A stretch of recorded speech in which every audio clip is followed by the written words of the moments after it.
Sekarang saya Udah mulai anjing. lu udah pencet rekam. Itu gue yang mencet. Lah? Oh iya deh, gue yang mencet. Lu yang Lupa mencet. gue. Iya, iya. Terima kasih. Mantap. Nah, ini bisa nih. Nyala. Iya, tadi kok enggak ya? Taunya mikrofon on-nya, ya ada Nah, hijaunya ya. Ada hijaunya. Bang, Tapi kan lu edit. nggak bisa ngedit gua. Oh. Gue pikir Apa? dia edit. Paling gua buang yang bagian awalnya. Selamat datang. Selamat datang apa enggak? Jadi gua lagi bareng Panji Pragiwaksono. Jarang-jarang ketemu beliau. Gila nyamperin gue ke New York lo nih. Enggak, ini di Comika biru. iya. Belakangnya konten biasa lu di sini. Emang ini cuma ada di markas. Biru Tirai biru. dan lampu merah. Iya betul. Gue pengen ngobrol-ngobrol dikit aja seputar stand up, Bang. Karena gue penasaran beda kultur stand up di sini dan di New York. Jauh banget, Win. Apa? Jauh banget bedanya. Iya, Jauh banget, Win. yang paling berasa banget apa? Nggak ada kombut. Kenapa nggak ada? Nggak tahu, mereka nggak terbiasa.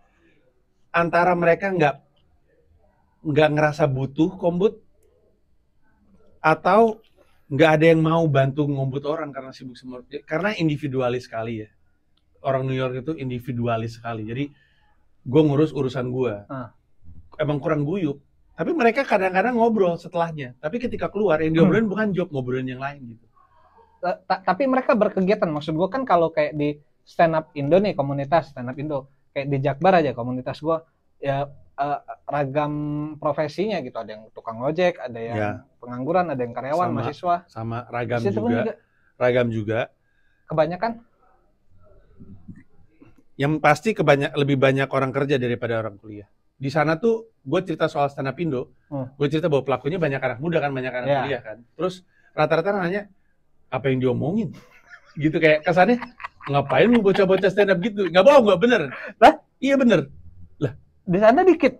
Ya yang kayak dikit sekali. Ada, tapi kalau kita ngomongin persentase open mic, pelajar tuh termasuk kuliah. Mungkin 25%. Dikit banget ya. Iya. Rata-rata orang pada kerja semua, makanya kebingungan mereka adalah lah anak-anak muda ini ngomongin apa? Bahkan anak-anak muda yang di sana juga ngomongin hal-hal yang nggak penting-penting amat sih.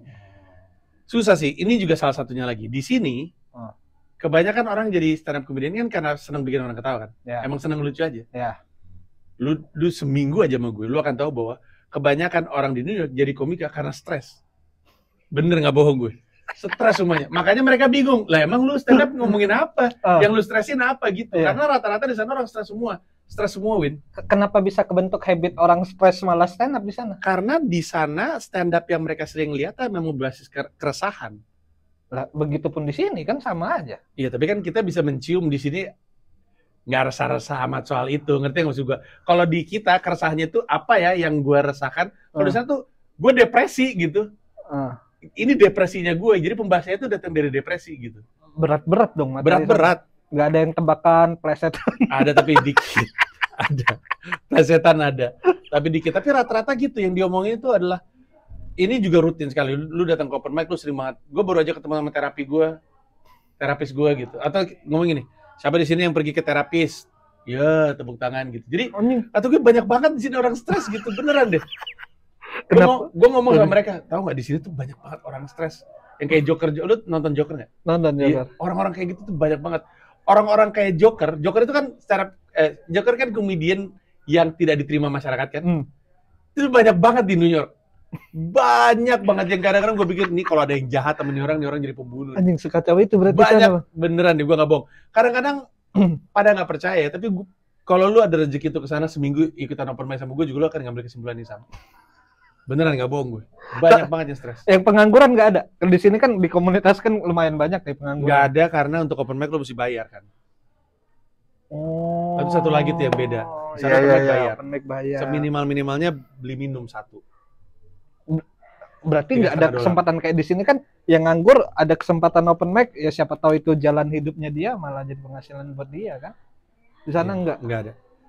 Ada open mic gratis. Hah? Tapi tidak banyak dan orang pada malas ke sana. Kenapa? Karena gratis jadi banyak banget. Habis itu karena banyak banget jadi cuma 3 menit. Nggak bisa banyak yang dilatih. Dan kualitasnya nggak terjaga seperti yang bayar. Atau sama aja?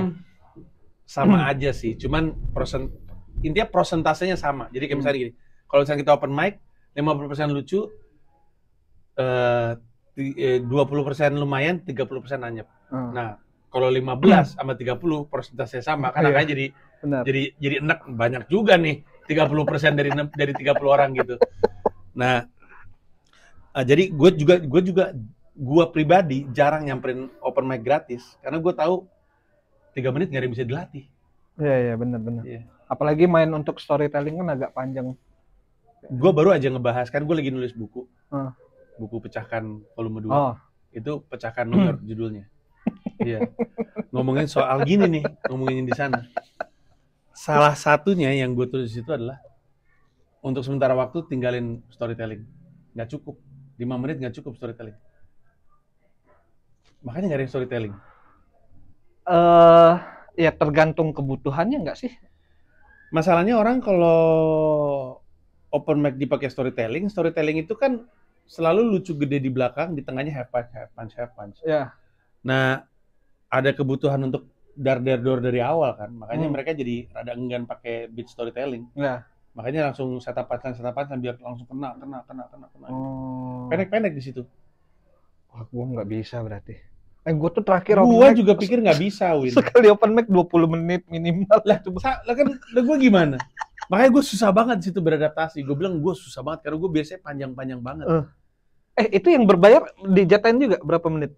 Iya, 5 menit. 5 menit dong? Iya. Wah, anjing. Iya. Udah bayar cuma dikasih 5 menit lagi. Anjing mesti dimanfaatin banget berarti. Iya. Jadi kan sayang lu 5 menit cuma nyobain satu joke karena dia storytelling. Anjir. Berarti awal-awal yang lu lakuin di sana tuh materi baru atau materi yang lu punya di Indo lu translate ke Inggris? Campur-campur. Kebanyakan materi baru. Ada materi bahasa Indonesia yang mau gua ganti ke bahasa Inggris, nggak semuanya bekerja dengan baik. Beat Shanghai bisa. Tapi Beat Shanghai aja 5 menit sendiri. Jadi biasanya nggak pernah gua pakai open mic, biasanya gua pakai ketika show di comedy club kan 15 menit soalnya, jadi biasanya gua pakai. Tapi itu pun lebih banyak yang nggak berhasil ketika gue alih bahasa. Karena orang New York terutama, orang Amerika secara umum, tapi orang New York terutama tuh sangat egosentris. Karena? Nggak tahu ya. Kalau nggak ada hubungannya sama gue tuh gue nggak mau nyimak. Kalau gue nggak ngerti, gini deh, ambil contohnya. Satu dunia pakai sentimeter, kilometer kan, dan meter kan. Amerika doang pakai miles, feet, sama inches. Satu dunia pakai Celsius, dia sendiri doang pakai Fahrenheit. Yang kayak gitu tuh, cara pikir bahwa gue punya dunia sendiri dan gue hanya peduli sama yang punya gue, itu tuh juga cara pikir masyarakatnya mereka. Jadi kalau lu mau ke mereka, ini gue terus di buku Pecahkan New York.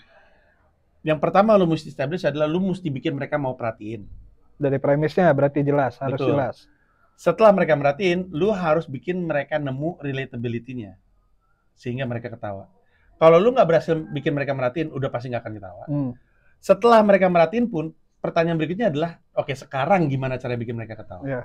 Nah, kalau untuk di gua, mereka hanya mau merhatiin ketika gua ngomongin Indonesia. Gua nyoba berkali-kali, udah ratusan kali kan. Setiap kali gua ngomongin hal-hal yang sifatnya topical, misalnya Joe Biden kepetok pintu gitu, nggak pernah senempel ketika gua bilang gua dari Indonesia dan cerita soal Indonesia. Karena semua orang juga bisa ngomongin yang topikal, tapi yang bisa ngomongin Indonesia cuma nih orang. Makanya ketika lu open mic, orang tuh naik pertama kali, gue dari Uganda ya. Sebenarnya agak kayak open mic di sini. Ya bener ya kata MC, saya dari. Ada yang kayak gitu. Iya kayak, tapi nggak bener kayak MC, tapi dia selalu nge-establish di depan gitu. Lu tau nggak kayak Rio di Suci, nama gue Rio, gue satpam. Itu kan identitas kan. Gue sekarang di New York. Dari kapanpun sampai dengan sekarang, kalimat pertama, my name is Panji, I'm from Indonesia, gitu. Jadi, yang Rio lakukan di Suci, persis kayak yang gue lakuin di sana, yang gue establish pertama adalah identitas gue, karena itu yang membuat mereka, gue mau dengerin nggak ya? Kalau gue naik panggung, sekarang ngomongin, ada penembakan terjadi di New York, anjing ini semua, mau itu kulit putih, kulit hitam, mau itu Jewish, mau itu Chinese, semua juga ngomongin hal yang sama. Tapi ketika gue naik ke atas panggung, gue orang Indonesia ya, mereka langsung, gue belum pernah denger nih. Kebetulan emang sedikit nggak pernah ada orang Indonesia. Tapi itu baru membuat mereka nyimak. belum tahu isi materi Untuk lu. bikin mereka ketawa, gue harus nemuin Iya. benang merah yang relate ke mereka. Karena mereka Beda egosentris referensi, banget. beda referensi juga. Iya, bukan cuma beda referensi, tapi mereka tuh egosentris banget. Kalau nggak ada guanya kalau nggak ada guenya di beat yang lu bawain, Gue gue nggak suka gitu. Ya, gue nggak akan ketawa gitu. Gue mesti nemu guanya di mana. Nah, itu yang susah banget itu. Saking spesifiknya, setelah gue punya beat yang solid di New York, gue bawain ke Boston, nggak kena. Kebayang nggak? Saking spesifiknya. Susah banget anjing. Lah, malu lagi gue.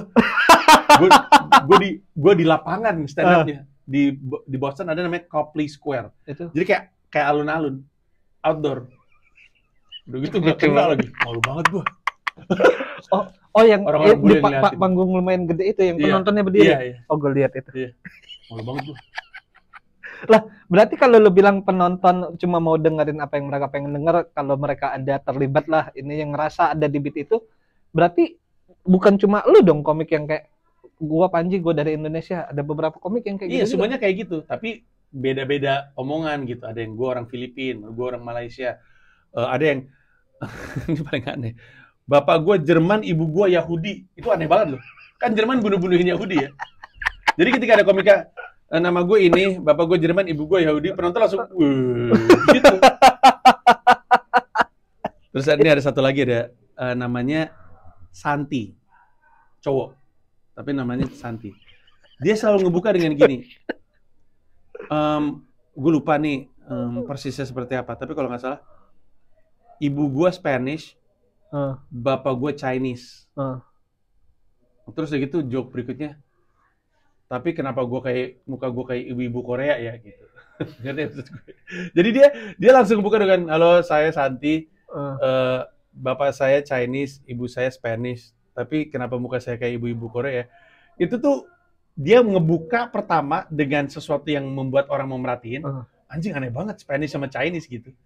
Tapi pas bilang kenapa muka gue kayak ibu-ibu Korea, orang New York tuh ngeh banget ibu-ibu Korea kayak apa bentuknya. Dan anjing mukanya lu kayak ibu-ibu Korea gitu, ngerti maksud gue? Jadi udah dapat perhatiannya, dapat relatability-nya. Tapi gitu, ketika masuk tuh ada yang lagi bilang, ada lagi yang bilang,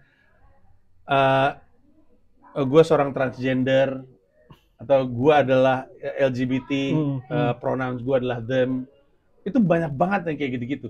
Ada bahkan yang ketika masuk, halo nama saya ini, bapak saya baru aja ngaku ke saya kalau dia selama ini gay. Langsung orang-orang kan, mau ngomongin apa nih orang? Banyak banget. Bahkan ada yang naik ke atas panggung, halo saya ini, saya bintang film porno. Ada. Wow. Iya. Saking kan itu kan dapat perhatiannya kan, jadi perhatiannya dapat. Abis itu dia langsung, lu nggak percaya, buka handphone lu, buka Pornhub, masukin nama ini. Terus dia nyebut nama panggungnya. Terus orang-orang pada buka, iya bener gitu. Ada model OnlyFans. Jadi orang tuh berlomba-lomba untuk dapat perhatian dengan ngasih tahu apa yang bikin gue unik. Berarti yang kayak tipikal ya mungkin di sini Gilang Baskara sulit di sana. Sulit. Observasi gitu. Betul. Wow. Harus brilian sekali. Contoh nih, ini salah satu komika yang gue suka, namanya Eric Walsh. Dia nggak ada tuh kayak gitu-gitu. Dia nggak ada kayak nama saya ini, saya begini, dia nggak ada. Tapi presentation-nya tuh udah unik banget. Orangnya tinggi, jangkung, kurus. Dan beat-nya tuh pendek-pendek. Tapi beat-nya bagus-bagus banget. Dengan cara ngomong yang lempeng dan beat-nya seperti itu selalu jadi lucu. Ini salah satunya. Bayangin orang kurus, putih, tinggi, pakai kemeja, celana bahan kaki. Jadi kayak mas-mas kantoran gitu lah. Tapi jangkung dan kurus gitu. Terus dia bilang gini, saya lagi nulis buku autobiografi. Judulnya Tuhan. Dia ngerasa dirinya Tuhan, anjing. Aneh banget tau. Tapi dapat atensi penonton. Dapat. Ini salah satu beatnya dia. Gue inget banget nih. Beatnya kayak gini. Kemarin gue di rumus Pitagorasin sama orang. Terus kan kita bingung kan, anjing. Maksudnya apa sih? Terus dia bilang gini. Jadi kalimat pertama, kemarin gue di rumus Pitagorasin sama orang. Kemarin ada orang nanya, tinggi gue berapa, selalu nomor sepatu gue berapa. Rumus Pitagoras kan gini, terus gini kan. Kayaknya dia pengen tahu panjang garis miringnya berapa. Aneh banget anjing. Jadi pas dia ngomong, kemarin gue di rumus Pitagoras sama orang, kan kita ketawa kan. Abis dia bilang, gue ditanya tinggi sama panjang sepatu, kita langsung anjing itu lagi yang disebut sebagai rumus Pythagoras. Lucu banget Win, sumpah Win. Lu bisa cari dia di Instagram, dia punya Instagram tapi dia nggak aktif naruh konten di situ. stand-up-nya. Tapi kalau lu buka YouTube cari Eric Walsh, Ada. lu akan ketemu. Jadi Banyak. dia baru aja ada satu video itu juga karena dia jadi lomba juara stand up se-New York kemarin. Tapi Ada lombanya juga. Ada. Banyak lomba stand up di Amerika Serikat. Lu nggak pernah ikutan? Hah, orang nggak lucu. Ngapain gue ikut lomba anjing? Komik-komik di sini kan nyari duitnya dari lomba. Bang. Iya, tapi nanti aja lah gue batang dulu baru ikut lomba. Atau Nanti karena lu mampir merasa ke beda YouTube, level. bilang aja tahunnya dari Panji ya. I come from Panji. Oke. Atau karena lu ngerasa beda level, anjing bukan level gua Enggak, lagi. gue mau ikut lomba-lomba itu. Oh. Itu lomba dia Eric Walsh. Jadi di New York tuh ada New York Comedy Festival. Kalau lu menang lomba New York Comedy Festival, lu langsung dapat kesempatan untuk manggung di panggung bagusnya. Nah, si Eric Walsh menang. Gue mau manggung di New York Comedy Club. Kenapa milih New York? Maksudnya banyak kota-kota lain kan, maksudnya Iya. atau negara-negara lain yang stand up-nya oke juga gitu. Ya, tapi kan sumbernya kan kesenian ini kan lahirnya di New York.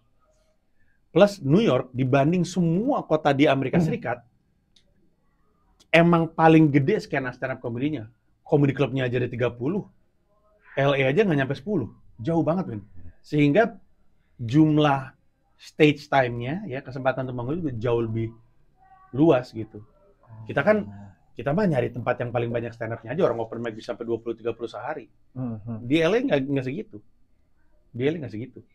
Ya akhirnya gue memutuskan untuk pindah ke sebuah kota yang paling banyak ngasih panggung, paling sengit persaingannya, kayak silat Win kan. Kalau mau jago, lawan yang jago. Ya lu pernah bilang kan tujuan lu adalah berkarir di New York. Target terdekatnya? Ya maksud gua misal kayak gua di stand up itu, target gua yang paling dekat adalah gua harus bisa masuk TV nih. Target berikutnya gua mau bikin spesial, target berikutnya gua mau apa gitu. Oh, gua nggak punya target-target itu. Target gua mungkin gradasi gitu ya.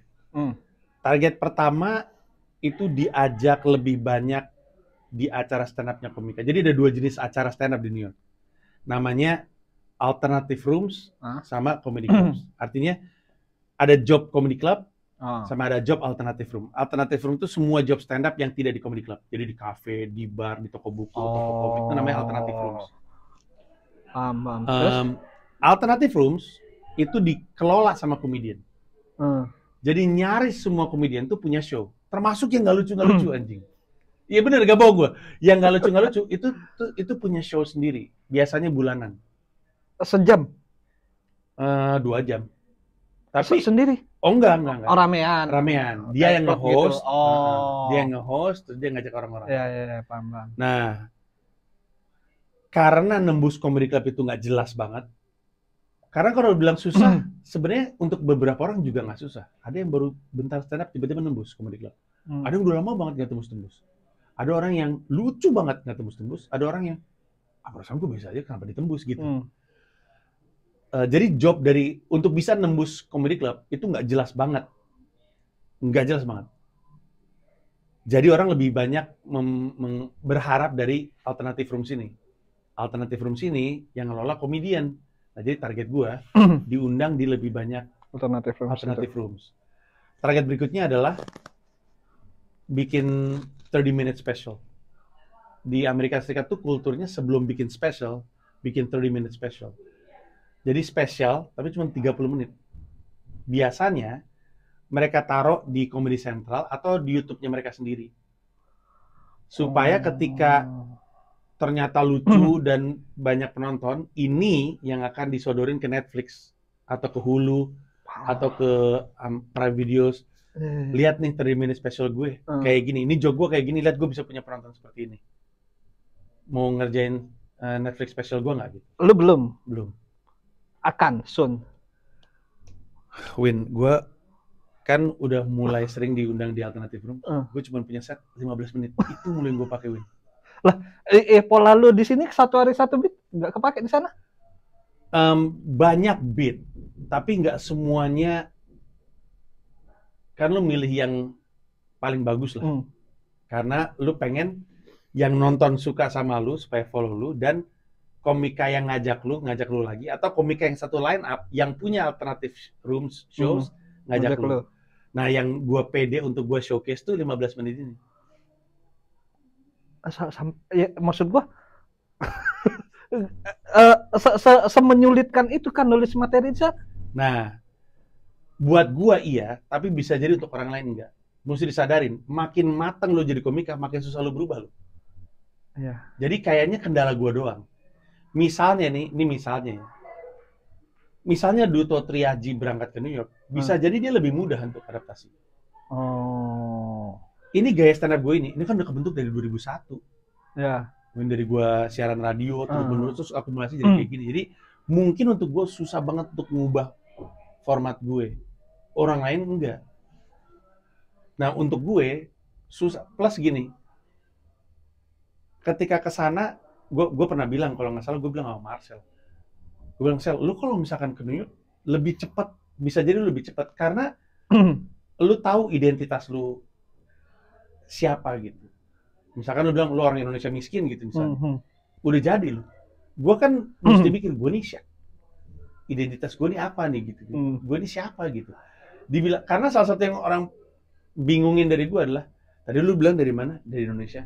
Tapi lu gak kayak orang dari Indonesia ya. Walaupun dia gak tahu orang Indonesia kayak apa. Cuman bahasa Inggris gue nggak jelek gitu, nggak ada logat gitu. Jadi orang bingung kan, lu dari mana sih? Makanya sebenarnya gue bilang sama Marcel kalau nggak salah, atau sama Bonar ya, gue bilang sebenarnya bahasa Inggris tuh nggak mesti bagus-bagus banget. Orang New York tuh terbiasa dengar broken English, karena orang New York kan isinya imigran semuanya. Campur lah ya. Iya, malah bahasa Inggris gue yang gue pikir adalah aset, jadi sedikit kekurangan karena bahasa Inggris gue nggak punya karakter. Artinya kalau balik ke poin lu tadi, bisa jadi gua yang susah. Orang lain bisa lebih mudah. Makanya gua baru nemu 15 menit. Nah, nyambung. Gua ingat 15 menit untuk bisa dipanggungin di seluruh Amerika ya, bukan cuma di New York. Oh, ya. Ini nyambung ke obrolan kita di telepon. Lu inget gak lu ngomong seorang komika itu kalau terlalu berkarakter akan nggak ada posisi yang di tengah-tengah. Kalau yang suka-suka banget, kalau yang nggak banget, nggak ada yang biasa aja gitu, nggak ada. Termasuk lu mungkin. Iya. Gimana cara ngakalinnya? Mungkin jawaban lu buat jawaban gue juga. Cara ngakalin? Cara mendapatkan lebih banyak yang suka banget gitu. Ya, kalau gue kendalanya adalah gue tuh masih nggak berani, gue nggak bisa jawab yang mana ya, tapi gue punya kendala karena gue di sana belum jadi diri sendiri, itu yang pasti. Gue di New York itu belum jadi diri sendiri. Gue ada satu materi stand up, gue bilang bahwa gue nih di Indonesia tuh kerjanya marah-marah dulu. Terus di New York tuh gue pengen berubah gitu. Teman-teman kemudian gue ketawa pas gue bilang kalau gue di Indonesia, padahal belum punchline nih. Gue cuman ini masih setup nih. Mereka ketawa pas denger gue di Indonesia suka marah-marah karena mereka nggak, si Panji sehari-hari nggak kayak orang yang suka marah-marah gitu, ngerti maksud gue? Jadi waktu itu gue ditanya sama Kevin Sanchez, emang lu suka marah-marah kalau di Indonesia? Iya, emang suka marah-marah gue. Gue suka bentak-bentak gitu-gitu, gebrak-gebrak meja. Terus ketawa gitu. Tapi kalau di sini kayaknya gue dibilang sweet Asian. You're such a sweet Asian. Karena gue orangnya gitu-gitu gitu. Terus gue bilang sama Kevin, gue ini belum jadi diri gue sendiri. Kayak di sini tuh gue belum jadi diri gue bercanda masih hati-hati, masih ngeraba lah. Iya gitu, masih ngeraba. Nah, itu juga kelihatan di persona panggung gue. Guanya masih belum berani. Orang gue kadang-kadang kalau nge-joke masih takut orang tersinggung. Padahal Kevin udah bilang, "Lah, kita mau komedian, daripada minta izin mending minta maaf." Kata dia gitu. Tapi gue masih khawatir gitu. Nah, kayaknya gue butuh waktu. Gue tuh masih deg-degan. Gue deg-degan banget stand up di Amerika Serikat. Deg-degan banget. Lebih parah dari sini? Lebih parah. Di sini nggak pernah deg-degan gue. Masa sih? Nggak pernah. Show kemarin? Nggak sama sekali. Kok bisa? Nggak sabar pengen manggung aja. Karena lu udah siap banget. Karena gue tahu nggak ada celah yang nggak mampu gue kuasai. Ya, gue paham. Tapi gue salut sih penguasaan lu ketika bener-bener. Iya. Tapi itu juga gue pikirin. Bari sempat bilang, Mas Panji deg-degan ya. Gue lebih sibuk mikirin apa yang mesti gue lakuin di luar panggung nanti ketika gue berhadapan dengan mereka. Tapi itu karena gue tahu nggak ada yang nggak mampu gue kuasai kalau masih dalam bahasa Indonesia mah. Tapi kalau di Gua Amerika dapet Serikat poinnya. terlalu banyak abu-abunya nih. Iya. Yeah. Gue kebayang. Iya. Tapi terakhir, di luar topik kita, gue tuh penasaran sejujurnya bang. Ini sih terkait gue sih. Lu tuh sebel gak sih ketika dijadiin materi sama komik lain? Aduh, menjerat lagi. Dijadiin materi sama komik lain. Yang apa dulu nih? Kayak gue kemarin di garis bawah bukan full sih, maksudnya hampir setengah jam ngebahas lu. Oh, maksudnya in general ketika mereka jadiin gue sebagai... Iya. Gua... Karena kan bukan cuma gue yang ngomongin lu gitu maksudnya ya. Ya, sebenarnya gue tuh punya keyakinan ketika ada orang ngebahas orang, misalkan lu stand up lu ngebahas seseorang, orang ini gede di mata lu, kalau nggak akan lu bahas. Ya benar. Udah itu doang aja. Jadi gue nggak terlalu mempermasalahkan. Gue tuh baru pas di video lo yang ngomongin garis bawah, di setiap spesial gue ngomong ada ngebahas Panjinya. Ada Panjinya gue bilang. Iya, gue bilang anjing iya juga ini. Ada di kali ini ada garis bawah. Jadi di gue tuh lebih ke tersanjung buat gue. Walaupun gue jadi bahan, tapi gue bahkan berkaca sama materi stand up gue. Setiap orang yang gue sebut itu karena gue anggap dia penting. Ada banyak loh sebenarnya orang-orang yang bisa gue bahas di materi stand up, tapi gue nggak mau, ngapain gue bahas tuh orang. Kebayang nggak? Ya, kebayang. Kita bisa sebut lah, maksud gue malas karena ini orang kebetulan emang pansos, seneng banget cari gara-gara lah. Tapi ada banyak nama-nama yang sebenarnya dibahas di berita, yang bisa aja jadi joke gue. Tapi gue nggak rela gitu nyebut dia di spesial gue gitu. Jadi yang gue sebut di spesial gue, Deddy Corbuzier, Radit. Bener. Itu kan sering jadi bahan kan. Tapi itu karena mereka tuh gue anggap sebagai orang yang spesial aja gitu. Nama-nama ini boleh lah gue sebut. Makanya gue selalu ngerasa ketika gue disebut lebih ke gue yang tersanjung. Walaupun gue jadi bahan olok-olok, tapi ya rata-rata ketika kita ngebahas kan karena dia ada di kepala kita gitu. Kita berkenan untuk ngebahas dia. Lagian kalau kita nggak penting-penting amat, orang nggak akan ketawa kan? Ngerti maksud gue? Jadi kayak kita ngomongin Olop gitu. Siapa Olop? Lu jadiin bahan bercandaan gitu, ngerti kan? Beda dong kalau lu ngomongin Panji gitu kan? Iya nggak? Ngerti kan maksud gue? Gue mau ngomongin Olop di panggung. Siapa Olop Panji? Tapi gue ngomongin Wahui. Ya, tapi Wahui emang ceritanya aneh. Wahui, terus Pamoa, Obi Mesak. Iya, Obi Mesak. Obi Mesak mah orang tahu. Suca. Iya. Ya wes gitu. Terima kasih Bang Panji waktunya. Sama-sama. Sehat-sehat selalu, sukses di New York. Kan kita lagi di New York. Iya, sehat-sehat. Hati-hati ke Indonesia.